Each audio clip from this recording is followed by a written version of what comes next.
All right. My name is John Buck. I was born July 2nd of 1969 in Newport, Oregon. Honestly, I was almost born on the ocean. My mom, my dad was a big fisherman, and she just had to go out on that ocean that day. And so like we were 15 miles out in the ocean. So I don't even know where I would say where I was born if I was born out there. We barely made it back to town. And I was born in St. Mary's in Newport, Oregon. Throughout the first 5 years, it was like a standard, they were married and everything was good. And I just remember my first semi-traumatic event was, I was about, hey, Cameron. Welcome.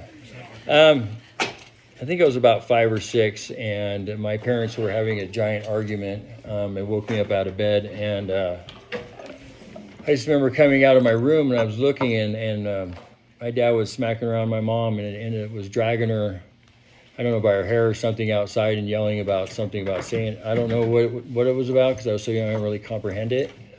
I just knew it was bad, and then when I was done, he just told me to go back to bed, and my mom basically came and got me that next morning, and we packed up and left the house.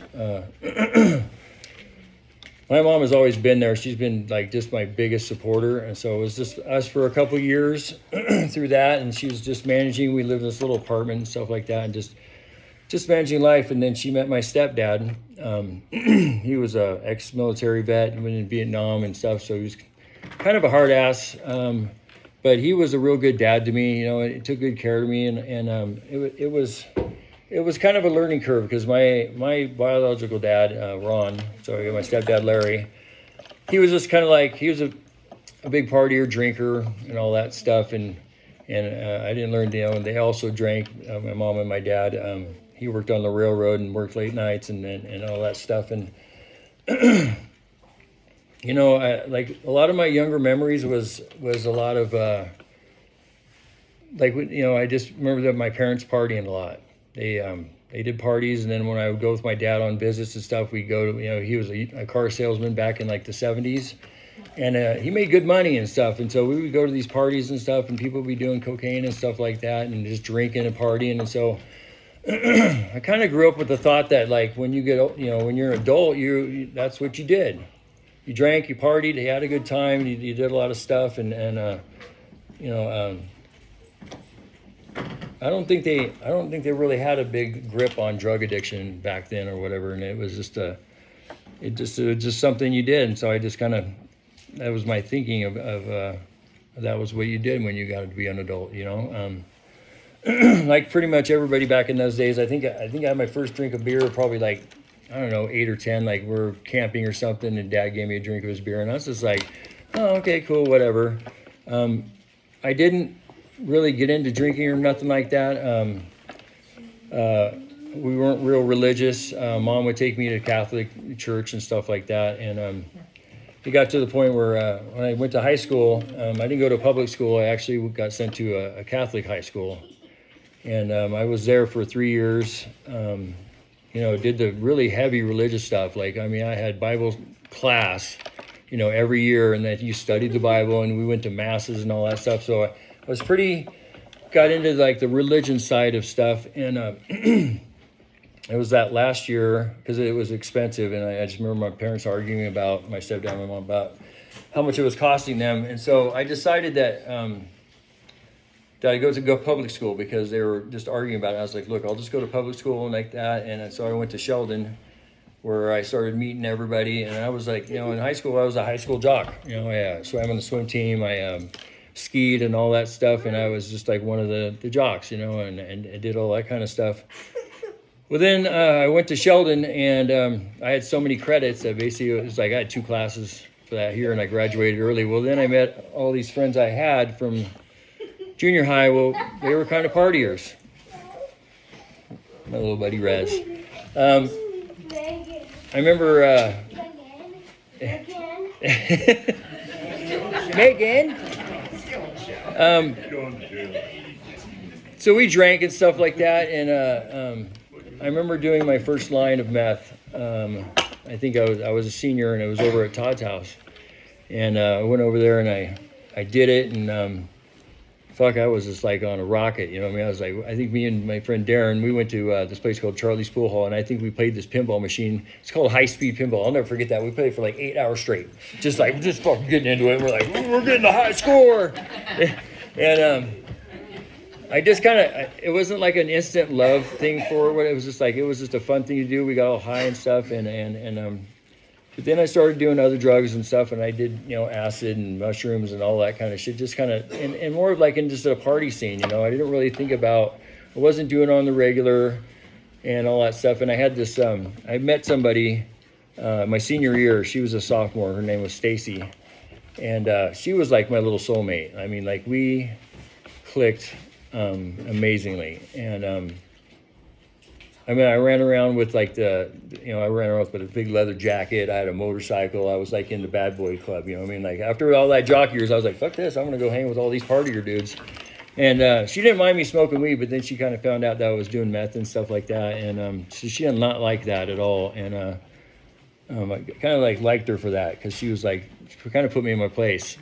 So I graduated. She was a junior, I think a junior that year. And I saw the movie Top Gun, and I was like, man, I want to fucking do that. I want to be a fucking pilot, you know what I mean? I want to fly fucking F-15s and shit like that. So I first went to the Air Force. I was like, I want to fly. They're like, okay, do this. Well, I got another speeding ticket. Well, they have this little stupid regulation that if you get more than 7 moving violations within a year, you're not qualified to join. So like, fuck, now what am I doing? I'm like, oh, let's go to the Navy. So I went to the Navy, signed up. They're like, well, you got to take tests. So I passed all the tests, flying colors. They're like, cool, we get you in the flight program. So I was signed up. I went to the training in Orlando, Florida. And sorry, I get a little choked up about this. So I made it through basic, and then my CO called me into his office. And he said that Stacy was my fiance at the time, and he said she's in a car wreck, a really bad one. And so they sent me back. They flew me back from Florida, and she was in a coma in the hospital. And it was a bad wreck. I guess the driver died on impact, and she got crushed really bad. And so she was just in a almost non-existent brain wavelength, and she ended up dying like 10 days later. I don't think I even left that hospital that whole time, besides maybe once or twice to eat. And when she died, that destroyed me. It was like a giant hole in my heart that I just couldn't patch, you know. At that point, it was like I didn't give a fuck, you know. I didn't want to live. I was like, fuck it. I was doing meth and stuff, so I started doing that more. And because I found that meth just kind of whatever, just kind of took that coldness and just went right into me and whatever. I don't remember how long it was, a few months or something like that. And I went over to a friend's house, Randy Royer's house, and his girlfriend shot me up for the first time. And I mean, I can remember it nice day. It's like instantly that fucking hole in my heart just closed up. I was blackened. It was like a way of like taking away all that pain. And I went on a tangent for like 3 or 4 years where I mean, it's hard for me to remember a lot that happened those times because I was using a lot. And, you know, at first I thought, well, I didn't want to be a junkie, you know. I seen people be junkies and stuff like that. So me and my buddy Darren, we would like shoot each other up. So it was like, as long as I'm not doing it, I'm not really a junkie. Yeah. So yeah, perfect sense, right? But then it got to a point, obviously, that I was just doing it myself. It's a lot of blurred stuff went through that time. It's hard to remember a lot of it. I mean, I did a lot of different drugs and stuff. I never got really into heroin. I remember my dad yelling at me one time when I came from the house. He knew I was doing drugs because he was a druggie too, kind of off and on. He took these little things called Black Beauties or speed pills back in the day. He worked at the railroad and he had to work long hours and stuff. But I found him in the kitchen one time with some mushrooms, and I was like, oh, see, that's just part of being an adult. You take drugs and stuff like that. but he yelled at me, and he's like, this is one of the things, he was really stern with me about being a man and taking care of shit. And he's just like, I don't give a fuck if you're shooting up heroin, you're going to fucking go to work, you're going to handle your fucking business, and you're not going to fucking, that's basically the bottom line. And so I think it got me in a mindset of like, whatever I'm doing, I need to freaking just manage it, handle it, and not really, wasn't open. I just basically bottled everything up because that was just kind of the way he was towards me. You be a man. That's what we were taught back then. Is just be a fucking man. So like I think like 4 or 5 years, that's a fucking blur. I got in trouble. I was getting possession charges and stuff, and bouncing in and out of jail. I went to county jail for maybe I think 3 or 4 months. My mom was always there for me. She was just the best for me. I got out of that, went to this like CCC treatment, and they saw I was doing good. I got a job, and they let me move back home in a trailer, and just so I could get my shit together.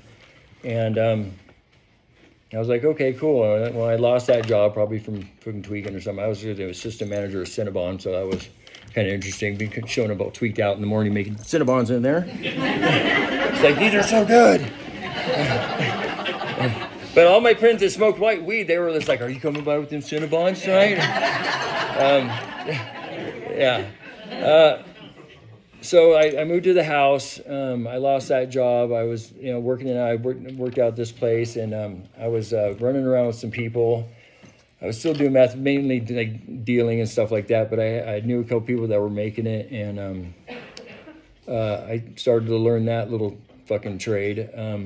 And I remember that my parents were taking the family to Hawaii, and my dad got pissed at me. He's like, you ain't going to Hawaii, you ain't got a job. I'm like, well, it's like a month away. How am I going to get a job and then go to fucking Hawaii? Well, they didn't take me. So I was super resentful about that, and I was like, fuck. So while they were gone, I had my fucking cook friend come over, and we started making meth in my fucking trailer.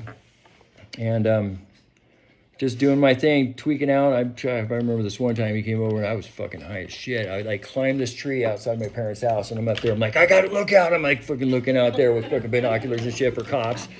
And but I was just like, I never thought I'd be that person, but I was that fucking person. You know what I mean? Dude's cooking a big batch in my fucking trailer. I'm like watching for the police to show up at my parents' house.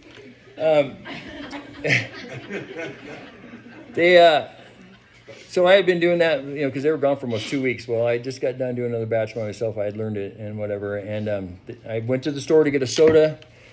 They had showed up while I was at the store. I walked in the back, and like just when I walked through the fence, I could smell the oil from like the batch I made. And I was just like, and they throwing all this, I could see all the bottles and all that shit in there. And my dad just looked at me and said, get the fuck out. Get your shit, get whatever the fuck you need in 5 minutes and get the fuck out. And I was just like, okay. So I bailed off. And then I came back later that night. I had a whole bunch of camping equipment, tents and all that shit. And I basically just grabbed all my shit, and I went down to the river, and I fucking camped out. And this is like probably April or something like that. And I was like, fuck this, I can just fucking camp out. It's like a camping session, you know what I mean? I fucking kicked it there, and I had a fucking big setup, you know what I mean? And I thought I was living it, you know what I mean? I had a spot way back in the bushes because I still had warrants and stuff, and they were looking for me. And I remember one time it was Todd Creed came out there. Aaron knows who that is. And he came down to my tent site, and by this time I had like a barbecue and a recliner chair and fucking had my tent built up on stilts and stuff. And I was like, fuck, I don't know what the hell I was doing, but he's like, what the fuck are you doing right now? I'm like, I'm living, bro. What the fuck? Yeah, and I did that for a little while, and then I met this girl, kind of I don't know, just one of those girls you meet that just want to party with you because you got the sack. And we dated for, I think, about a year and a half. And I just realized that I can't be living on the fucking river with this girl and stuff like that. I had this really nice Cannondale mountain bike, and I ran into Jason Holden, and he had this 69 Chevy handy van. It kind of looks like the Scooby-Doo mobile. I traded in that mountain bike for that van. And so here we are. Now we're living in the van. down by the river.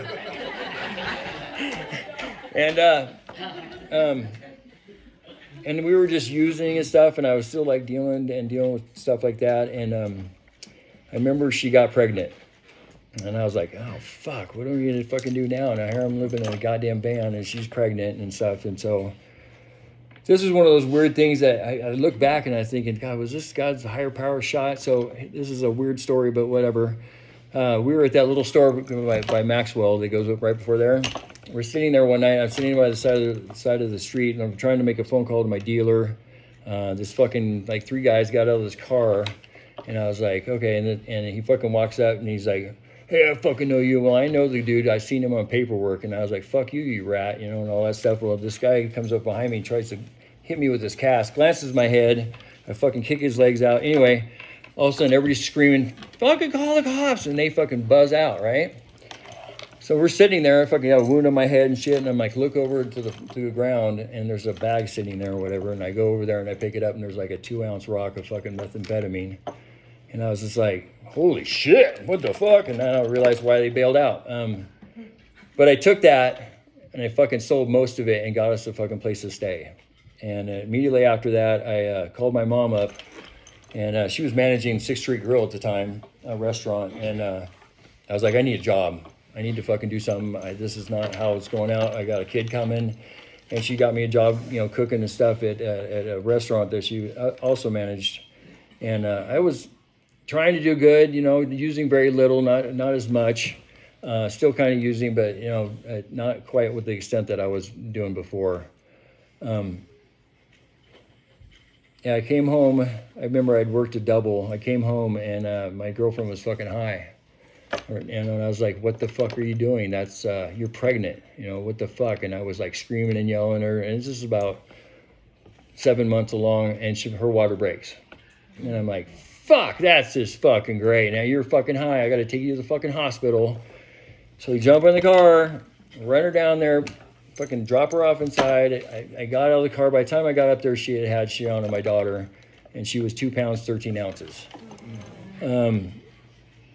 I was like, she was so little, like I could literally hold her in my hand. And I was scared to death because she was just so tiny. And they had to put her in NICU for like little over 2 months. And my girlfriend kept getting high and shit. And I said, as long as you're getting high, don't fucking come to the hospital. Don't fucking come here. And I was trying to stay clean. Occasionally I would use, but I would go to that hospital every fucking day to feed my daughter and talk to her and stuff like that. And she's beautiful now. She's 25 years old. She's just a beautiful, she's like my God's angel. I think that, when she came along, I think because I was just ruining my fucking life. And I think that right there, that that was God's like saying, hey, maybe you need to fucking settle the fuck down and figure something out. And, yeah, so she was in the hospital for, I think, close to 3 months at this time. And then the day they were going to release her, DHS comes in and says, oh, no, you're not getting your baby because she was high on meth. And then, the weird thing is that when they tested her and she tested, Shauna didn't have any meth in her system, which I don't know how that worked. Maybe that's another God shot. So that was bad. So they had to put her into the what do you call that? Basically put her in the system.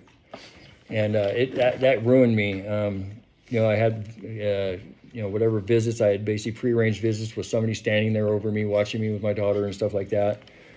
And I remember my mom called me up, or I think a visit was visiting. She came on a visit or something, and she's like, what are you going to fucking do? Are you going to fucking, because I sell warrants and stuff, and she's like, you're going to fucking be a man and step up and be a father, or are you going to fucking just be a fucking loser, lop, or whatever? I can't remember the exact words. It's just basically like that, put me down.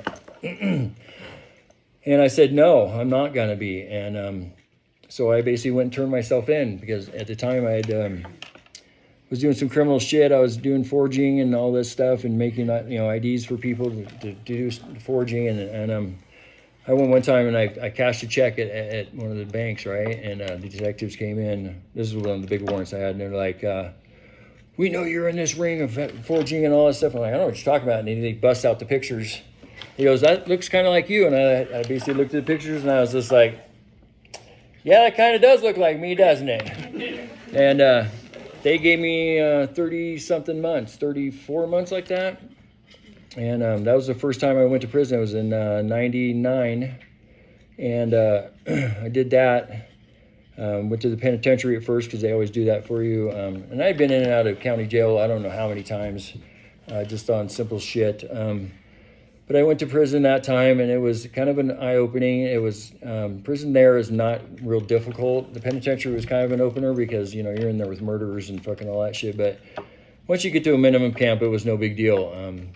Then I got like about 2 years into it, and they offered me this thing called boot camp, which is kind of a rehabilitation program that they send you, and if you make it through there, you fucking they cut your sentence down. I'm like, fuck, I made it through Navy boot camp. This can't be fucking no big deal, right? So I go down there, I do that, I make it about 2/3 of the way through, and fucking dude kicks me out because he says I'm not being honest or fucking forthwith with my program, and I was just like, fuck you, and he was a real hard ass. D.I. Debbie, I remember his fucking name clear as day, little Filipino dude, and he had this playing to him, and he's like, Mr. Buck, you're not doing it. And I'm like, whatever. I got out of prison then. My daughter was probably, 2.5, close to 3. And I got out. And in between time, while I was in prison, my mom and my dad discussed it, and they basically adopted Shauna. And so, because she was at a house that had like 7 other babies, and the lady was like, I can't take care of those kids, and so they took in my daughter, which I will forever be grateful, and help take care of her while I was still there. And I got out, and my aunt, they had this old guy living next to my parents' house, and he had died or whatever. My aunt bought this house next to my parents' house, so they let me move in there. And I got my shit together. I got a job at a place called Lance Cabinets, and I worked there for almost 8 years, made it up to manager, and I managed the whole division of frameless cabinetry. I was doing really well. I wasn't using, because I was just like, fuck this, I'm not doing that because I'm not gonna fuck that up for my daughter. And I stayed clean for most of those years. I met my ex-wife, Mary, and this was like 2007, and I thought she was the most gorgeous thing too. I rarely find people that I get connection with, and we're still friends today, but I met her, and things were great for like, I think we dated for close to 4 years, 3 years. And I remember telling her when we first got together, I was like, if I don't ask you to marry me in like 2 years, then it's probably not going to fucking go. No, it's not happening. So it's like, I think the 2 years was kind of when she started panicking, and I ended up asking her to marry me at my company Christmas party. But there's extenuating. She had a kid in Vegas, and her husband just fucking hated me. I went down there to visit. He was a Frankie Valli impersonator. Dude was sucked up with himself so bad. It was terrible. But he would never send her daughter up there, and I could see my wife just crumbling before me, and so after a year and 10 days, she went down there to visit again, and then she wanted to stay longer, and I just basically said, let's just call it what it is. I'm not going to be that dude to tear you away from your child, so let's just call it. At that point, I felt like, I felt like my marriage was a failure. I failed at that, and kind of hit me hard. I started using off and on, and I was still doing my thing at Lance Cabinets. And then I started dating this girl that I went to high school with. Her name was Shawnee Brooks, and she was a partier. She liked to party, drink, and she did meth as well. And so I started dating her. Well, of course, that just got me right back into doing meth again. We were partying out and just doing our thing and being crazy kids still. Was doing that kind of stuff. Well, I was at work one day at Lance Cabinets, and my boss called me in, and he's like, hey, I have to tell you some news. He's like, your dad died last night. And I was like, how? I guess he fell asleep and he just never woke up. And the thing is, too, is my dad was a heavy drinker, and he drank a lot. I lived with him for a brief amount of time, and I think that's why I didn't like alcohol for a while, because, he was a drunk, like peeing in the kitchen thinking he's in the bathroom drunk. And so that turned me off to alcohol, but when he died, like that last, I think it was like 4 or 5 years, 3 to 5 years, he had stopped drinking. He met somebody, had stopped drinking, and he was actually being a grandpa and, being a grandpa to my daughter. And we had just been starting to repair our relationship. So I think that's why it hit me so fucking hard. It really broke me. And well, in his shop, he had over $100,000 cash. He's like, if ever something happens, come get this cash. Well, geez, what's the worst thing you could do for a drug addict when just give him a fucking shit ton of cash.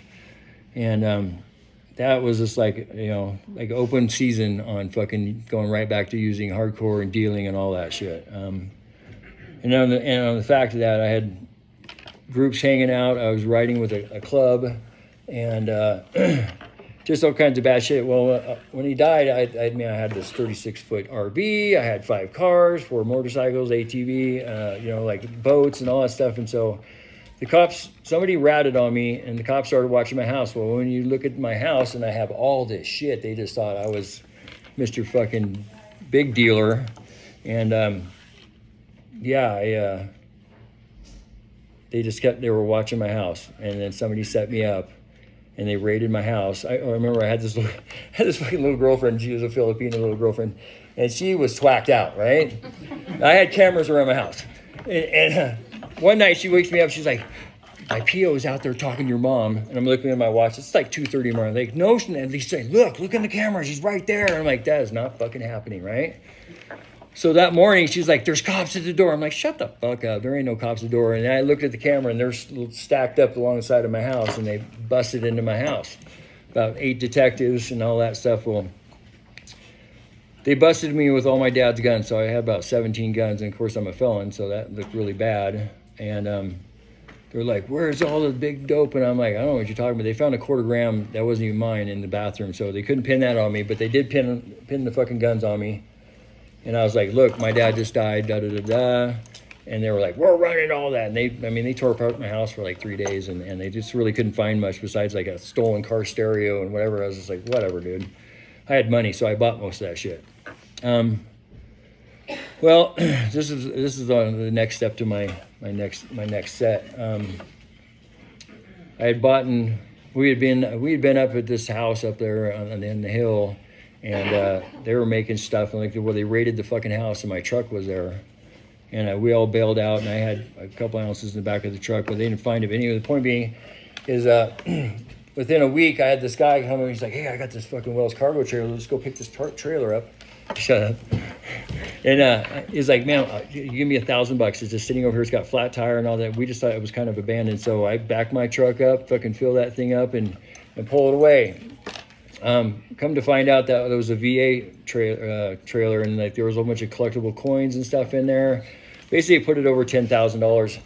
I didn't realize it because I took it out to this farm right here. I was going to paint it and all that shit, just do that kind of crap. Well, they ratted me out like, John Buck bought this trailer here. And then they raided my house again. And then they busted me, and they gave me aggravated theft 1 for that trailer because it was worth more than $10,000. I played the fucking delay card to the hilt, fired my lawyer twice and this and that.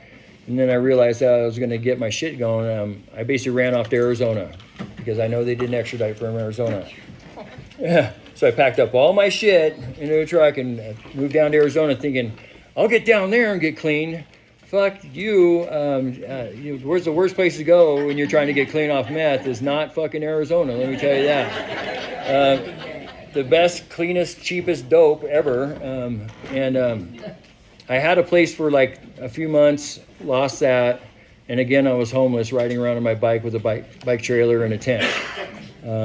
I thought it was cool at first because dude, you're riding around all the time, but I was scrounging. I was basically in survival mode at that point. When I lost the place, they came in, the tweakers that I had met down there raided my place and stole all my shit, and then the rest of it, when I was in jail, I actually got caught. Because they were trying to come down and find me, the detectives from Oregon, because they wanted me, because they knew it was up. So, but they don't extradite. So I remember that I took some people to fucking Walmart or something. They got caught stealing and shit. So they came to my car, and they're like, we know you're stealing. I had a clean meth pipe, no meth in it. But then they found out I had a warrant. So then I went to fucking Maricopa County Jail for 3 weeks, and they're like, they're fucking coming to get you. And I'm like, oh, whatever. Well, then after the 3 weeks, they're like, well, they're not coming to get you. Drop me back off in the streets. Here, now I got nothing. And at the time, it was like, I think it was December. I was real fanatical on this Mayan calendar, end of the world type shit, 2012. And I just knew that in December, I was like, I got to get back there because shit's going to happen. And my kids, I need to be there for my kids. And knowing that I had this big sentence over me, and I only would have got like 27, 29 months. Well, I came back, ran amok here. Obviously, nothing fucking happened on December 21st, 12. I was at Walmart one night, and I was stealing something else, and they caught me. And they took me outside and all that shit, and I wouldn't tell them my name. And I was like, fuck it, because I knew the minute they ran my fucking name, it was all over. And the cops was like, well, we're taking you to jail or whatever. Why don't you just tell her? I'm like, okay, well, fuck, all right. Like, can I have a cigarette? I'll tell you who I am. He's like, okay. And then so I had a cigarette, and I was like, my name's John Buck. And you caught the fucking buck, okay? And they're like, what? And then they bring up, oh, shit. They bring me in. Sat in jail, and I didn't get out at that time. And they basically said, I remember they were like, they ran my sentence or whatever, and I went to, and they said, well, we would have only given you like less than 30. Now you're getting 54 because you fucking ran off and clowned the cops on Facebook and all that shit, but whatever. Yeah, and I did get them to talk me out, though, because I got sentenced, and I said there was the holidays, and my mom and everybody stepped up and were like, can you just stay for the holidays and whatnot? Well, yeah, I did that, and then I just used that whole fucking time until basically the day before I went to go to the courthouse and check myself in. I did my last shot of meth on December 20-something of 2012, the last time I did a shot. I went to prison, and this time it was for, 54 fucking months. Again, it was just like, it wasn't a big deal to me because I already been there. I was connected. I know a lot of people. I wasn't freaked out or nothing, but it's a fucking challenge. It's not fun. You're fucking there every day, stuck there. And, towards the end, I just knew that I had to fucking do something. And so I said, if I'm going to get here, I want to sign into a program because I had fucking terrible coping skills. And while I was there, my stepdad ended up having mini strokes and dying too, which that broke my heart because he was like my second dad, and he was amazing. He was there through the end. Even though he was tough, he was great. So I signed myself into a program, and it was a 6-month program, a big drug thing that I did, and I was just like, fuck, this is the first real shot that I took at trying to do some kind of recovery, because I was like, okay, meth is not the fucking answer, that's for sure. And I'm not getting out and being another meth addict. So I did that. I did really well in it, and I think that's what made me get comfortable with sharing in meetings and all that, because we're doing 5-6 days a week meetings, bang, bang, bang, studies, and you had to tell your story and all that shit. I get out of that. This is in 2016. I get out in 2016. I went back home to my mom's. I was there for like 2.5 months, and I basically said, yeah, I can't fucking stay here. This is not going to be good for me. All my triggers are here. This is where I used a lot. So I had a guy. In fact, this guy right here, Aaron Hall, because he's like, hey, I know this guy. He's installing cabinets and stuff in Bend, Oregon. And I'm like, all right. And I call him up, and I'm like, when do you need me? He's like, next week. I'm like, boom, move my ass to Bend. Okay, well, granted, I didn't even tell you about the story of the motorcycle, but I did this police elude. After they raided my house, this is in between. Sorry, my mind's a little shoddy, but after they raided my house, it was like 2 weeks later, and I was on my GXR, and I had, I don't know, fucking 8-ball and pills and another gun that I was supposed to drop off to somebody's house, and I fucking left his house while he was asleep. I'm like, I ain't leaving this fucking gun here, right? So I get on my Gixxer. It's about 2:30 in the morning, and I'm flying home or whatever, and this cop tries to pull me over. And I was like, fuck this. I just got raided. I got a gun. I got more drugs and whatever. And so I tried to do this police elude. And you did. I did, man. It was a 45-minute chase. I went from Eugene. And I had a friend. It was funny because I had a friend at this 7-Eleven that's on River Road. And he's like, man, you went by on your bike. He's like, I guess. And he's like, 1, 2, 3 cops. They're like, and I went all the way out to this place, like Junction City, on this back road, and like no lights, at probably averaging about 125, 130. And then I whipped onto the Highway 99 and I opened that bike up and I had it up to 187 miles an hour, just flying. And I just kept looking in my mirror thinking, why isn't that fucking cop leaving me? Aren't they supposed to stop? It's 125, goddamn. And then I mean, I went off the road 3 times on that bike and never lost it. I should have died probably on that bike ride that night. And they basically, the only way I got caught was I went behind this Valley River Center, was trying to go over the bike bridge, ran out of fucking gas. And it's funny how 2/3 of a gas tank will go when you're going 100 miles some hour. And I couldn't, and I had all my stuff on a little pack, and I couldn't get rid of it because it was strapped on. Anyway, the point being is, fuck, that was a scary shot. And then I did that. So where was I at? And so I got out and Bend, got out. I wasn't drinking. I had to do a program because at that point I had a Dewey because of whatever. I remember when I went to court too, and I was like, he's like, yeah, we're putting you under the influence for driving. I'm like, what do you fucking mean? I was going 125 miles an hour. I was going more like driving enhanced. I was not fucking drunk. I was on pills. But he's like, that's not what we look at. So I had to do classes. I had to do 3 months of classes to get my license back. And so I couldn't drink and anything like that. But I was working at a place and all the people I was working with drank. Right? So I would drink a little bit here and there. And I knew I wasn't doing drugs again because that made me lose everything a couple times. And so I started drinking a little bit here and there. And it got to a point where I was kind of drinking a lot. We were partying. And I finally quit that job. Went and got a job in a better company. Was doing really good. I worked at Pro Shop and I was going all over the United States doing these installs. Managing my drinking because my dad taught me back then, whatever you're fucking doing, you be a man and handle your shit. You drink. And I was a functional alcoholic for multiple years. I had met this girl named Sandy, and she was a heavy drinker, and she got me to drinking. I mean, we were partying all the time. She was bringing friends over with Coke, and we were doing that shit.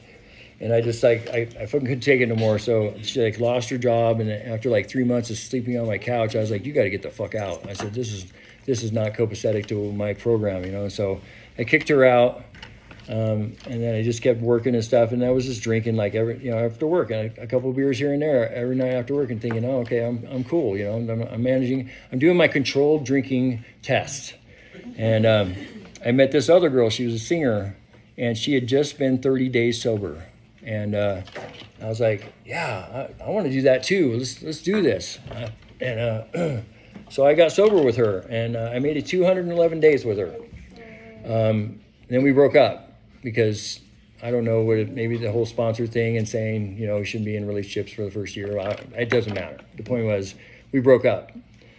And then I thought, well, fuck, I did all that and here I still failed in the relationship. And it was 15 days after that. I went to ski at Mount Bachelor, and this just goes to show you that it doesn't have to be a bad trigger. It can be a good trigger. I was having the most fantastical day skiing. It was beautiful. I mean, I was best time. And they used to make these bomb-ass Bloody Marys there.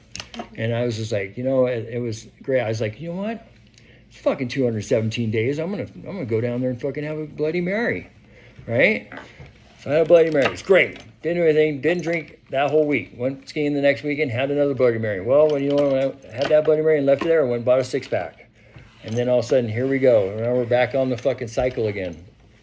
I had a lot of issues with finances and stuff because of shit that I had done and all that. And I had a couple surgeries for kidney stones, and that was a fun as fucking experience. Let me tell you that.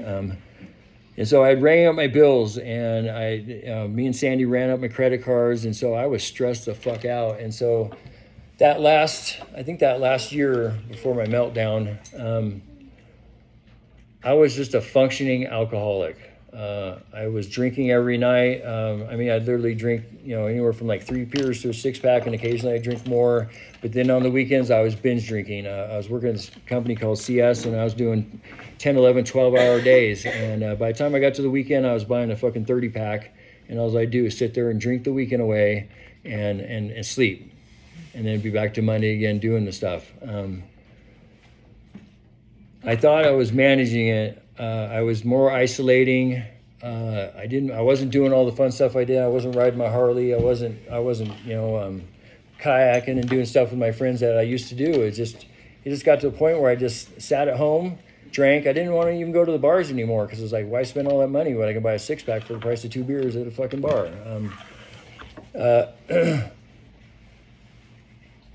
I just got super depressed. It just got to the point where like I just didn't feel wanted. Me and my family were like kind of getting disassociated because I really didn't want to talk to them. And I remember it just got to a point. It was sad. I had all this pressure from creditors and all this stuff calling me. I didn't stay way out of it. I was starting to get a little bit of trouble at work.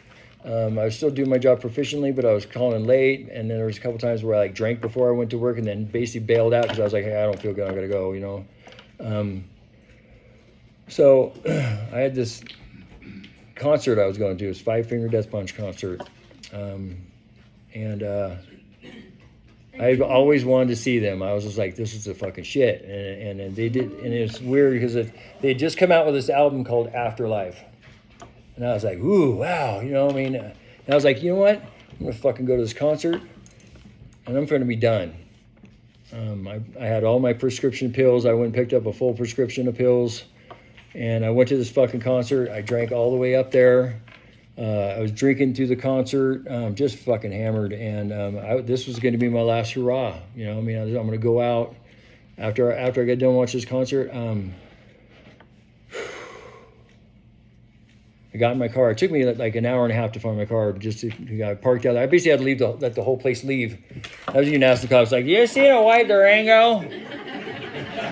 They're like, no. I mean, I walked around there forever, just fucked up. I was posting stuff on Facebook and shit. It was bad. Basically saying goodbye to everybody, and I had a lot of fucking people freaked out. I got in my car. I pounded all the pills. For some weird reason, I'm like, fuck, I went and got another 6-pack of beer. I remember going to Kentucky Fried Chicken. I pull in there, and I'm like, I want wings, I want sticks, I want this, I want some that. I bought all this fucking chicken and shit. I'm like, this is my last meal. Let's go do this shit right now. But I was sitting in the drive-thru, and my daughter called me. And all I could say was to her was, I can't do it no more. I love you and I'm sorry. And she kept calling me and just telling me and crying on the phone to me. And it was heartbreaking. And I just had to shut my phone off because she wouldn't stop calling and I couldn't talk to her anymore because by that point the pills were starting to kick in and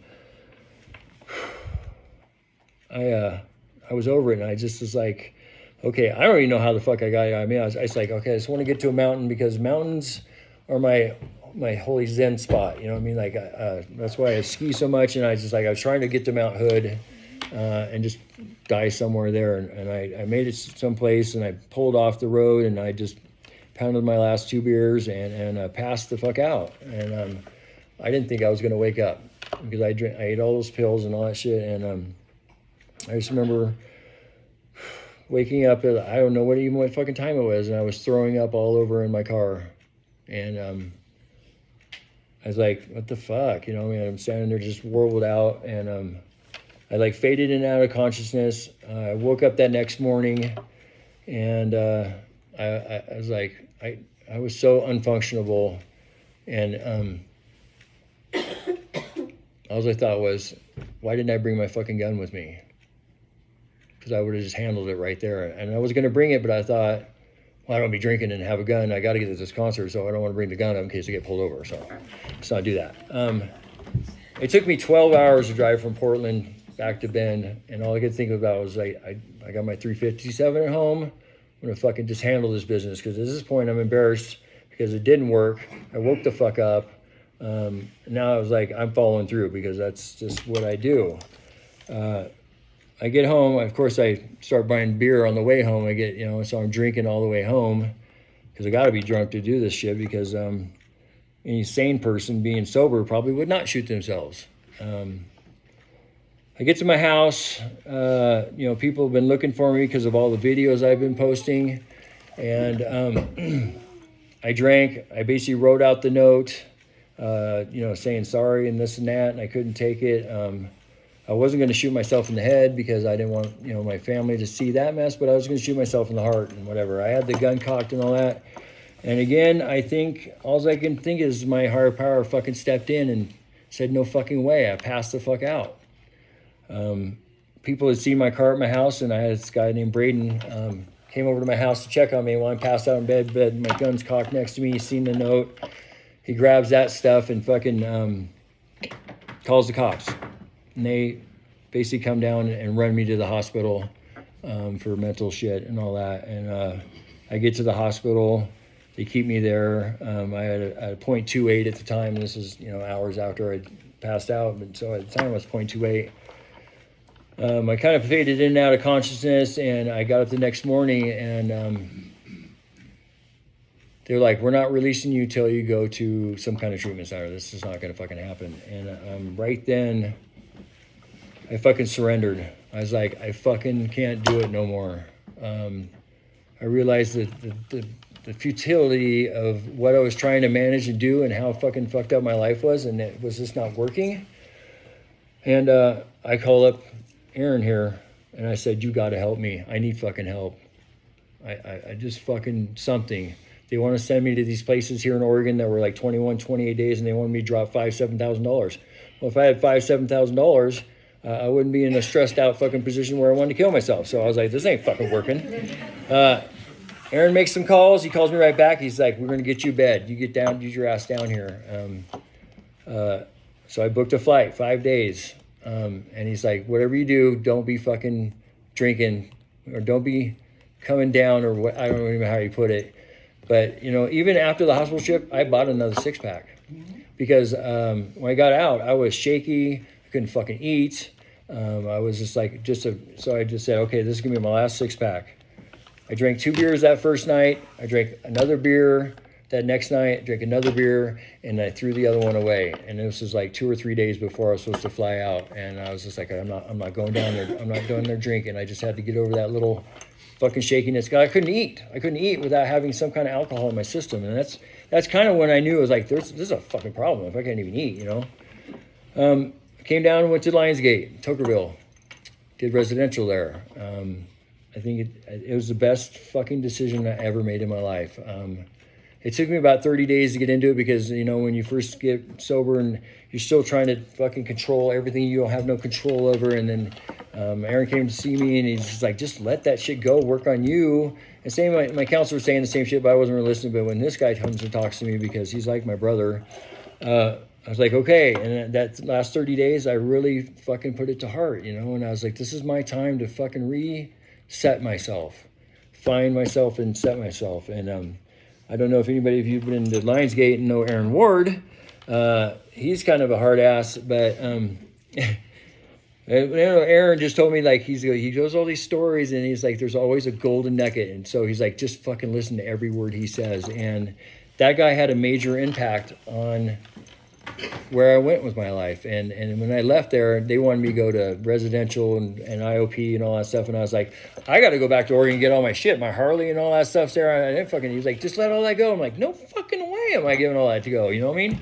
But I was like, I'll be back. And he said, yeah, you won't be back. And then he said, yeah, you might have 10% chance of making it back here. And, I think the first couple months of sobriety was like, I just to spike that fucker. You know what I mean? I'm going to show him, I'm going to show that dude he was wrong. And I literally went back there and I had to work some side jobs to make enough money to move back here. And there was one point when I went to go get the rental truck and I was pretty adamant about not drinking again. And there was one moment I went to go get the rental truck and they would not take my money. They wouldn't let me put part of the money in my cash and on a credit card and this and that. And so they were like, we're not going to let you rent nothing. And I was like, that. And all of a sudden my fucking dream kind of exploded. And I was driving to the liquor store. I pull in the parking lot. And I'm like, I'm just going to go eat some Fireballs and who gives a fuck? Nobody's going to know, whatever the fuck. And then I was like, I pulled out. I'm like, okay. And then I started driving to my house. And then I was driving there. I was like, I'm just going to get a fucking Bud Platinum, just one. And here I am in my car thinking, what the fuck did you just do all that for? why the fuck? And I'm like, and I was yelling at myself in the car, but I'll fucking know. Nobody know, but I will fucking know, you know? And I turn around and I said, and I don't know if I prayed or whatever. And I just said, okay, let's just find a better way. The solution will come to me. And I just realized I just need to downsize the U-Haul and just forget some of that shit that I had there. And I moved my whole ass here in 30 days. And I was back here in exactly 30 days, like I said in the beginning. And I got here, I only knew these two people right here in my little res. And just on pure faith and hope that it would work out. And I just knew that if I came here and the recovery program was so different for me here than the times that I went to AA there, because I was fucking doing it for myself this time, and it wasn't for any else. It wasn't for my kids. It wasn't for some girl. It wasn't for whatever. I was practically homeless. I was living in this little shitty place. And then, you know, like I feel like when you stay the path, your higher power puts stuff in your place. I moved into this cabin. I lived there for a while, and that guy was a dick. He wanted a shit ton of money for it, and I couldn't do that. Well, then I ran across people I was working with, and they found me a place of these people's property. And they're like my second family now. And I lived there, and then they bought another piece of property. And here all of a sudden I'm on 20 acres out in the country in a little house. And then it's all I contribute is my higher power and this fucking program. I mean, it just, any challenges that I still get twisted up because, you know, we're fucking alcoholics. That's what happens, you know. Life gets lifey, but I've put a lot of trust and faith in my higher power, and every little problem that pops up seems to fucking work out, you know. And I just love it here. This program here is just changed my life. I'm damn near 16 months sober. I'm 12 years clean. Thanks. It's this program, man. This program is everything. And just all I can say is if you're just starting out or whatever, just keep coming, keep at it, because it will make a difference. And like I said, my biggest promises to myself was whatever the fuck I'm going through, I'm never picking up. Because I always hear those horror stories of people who relapse and they pick up, and it's a fucking disaster, like a quadruple billion disaster of losing everything. And I've worked way too fucking hard to get where I'm at now and get some sanity back. I'm still a little crazy because of all that tweaker shit, but it's all of this program and being connected to people and this fellowship and everybody being here for me. And I just love all you guys, and I appreciate all of you guys showing up for my story. That just makes my heart warm that people would be interested in listening to me. And I just can't thank you enough. Appreciate it. Thank you. Bravo.